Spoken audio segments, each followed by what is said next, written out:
കേൾക്കുമ്പോഴാണ് മനസ്സിലാവുന്നത് ഇവനിത് അർഹിക്കുന്നത് തന്നെയായിരുന്നു.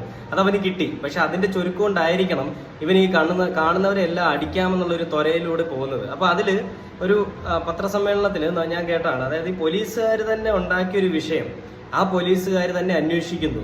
അപ്പൊ അതിൽ എത്രത്തോളം നീതി ആ കുടുംബത്തിന് കിട്ടും എന്നുള്ളതാണ്. ഒരു ദളിത് കുടുംബമാണ്, അവരെയാണ് വഴിയിൽ വെച്ച് കാണുമ്പോൾ അടിക്കുന്നത്. കാരണം അവർക്ക് ചോദിക്കാനും പറയാനും ആരും ഇല്ലല്ലോ. ഇനി ചോദിക്കാനും പറയാനും വന്നാലും സർക്കാർ ഉദ്യോഗസ്ഥനായതുകൊണ്ട് തന്നെയും ഇവനെ സർക്കാരിന്റെ ഒരു സപ്പോർട്ട് കിട്ടിയത് കൊണ്ട് മാത്രമായിരിക്കുമല്ലോ ഇവൻ ഈ പരിപാടിക്കൊക്കെ ഇറങ്ങി തിരിഞ്ഞിരിക്കുന്നത്. അപ്പോൾ ഇവൻ വിചാരിച്ചത് അവൻ പത്തനംതിട്ടയിൽ എന്തോ വലിയ ഡോൺ ആവാന്ന്. എടാ, പത്തനംതിട്ട വലിയ ഡോണൊന്നും നിന്നെ കൊണ്ടാവാൻ കഴിയത്തില്ല. പത്തനംതിട്ടയിൽ ആദ്യം മര്യാദയ്ക്ക് പിള്ളേരെ നടത്താനും അതേപോലെ തന്നെ കേസ് കിട്ടിക്കഴിഞ്ഞാൽ കേസ് മര്യാദയ്ക്ക് എടുക്കാനും നീ പഠിക്കണം. എന്നിട്ട് മറ്റുള്ളവർ മെക്കെട്ട് കയറാൻ നോക്കണം.